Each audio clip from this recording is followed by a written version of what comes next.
কলকাতায় বাংলাদেশে জাতীয় পতাকা অবমাননা করার ঘটনায় তীব্র প্রতিবাদ জানিয়েছে পররাষ্ট্র মন্ত্রণালয়। ভবিষ্যতে এ ধরনের ঘটনা যাতে না ঘটে সেজন্য প্রয়োজনীয় ব্যবস্থা নিতে ভারত সরকারের প্রতি আহ্বান জানানো হয়েছে। শুক্রবার এক সংবাদ বিজ্ঞপ্তিতে উদ্বেগ জানিয়ে ভারতীয় সরকারকে বার্তা পাঠায় পররাষ্ট্র মন্ত্রণালয়। এতে ভারতের পশ্চিমবঙ্গে বাংলাদেশের ডেপুটি হাইকমিশনের বাইরে বঙ্গীয় হিন্দু জাগরণ নামে একটি সংগঠনের সহিংস বিক্ষোভের প্রতিবাদ জানান। জাতীয় পতাকা অবমাননা এবং প্রধান উপদেষ্টার কুশপুত্তলিকা পোড়ানোর কাজটি জঘন্য উল্লেখ করে ভারতে বাংলাদেশের সব কূটনৈতিক মিশনের নিরাপত্তা নিশ্চিত করার আহ্বান জানানো হয়।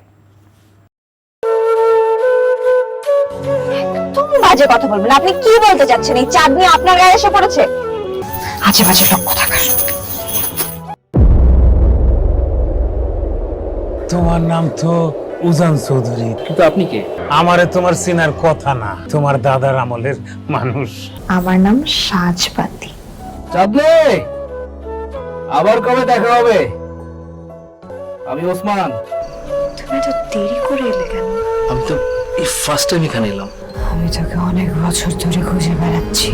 সব কিছুর জন্য তুই দায়ী।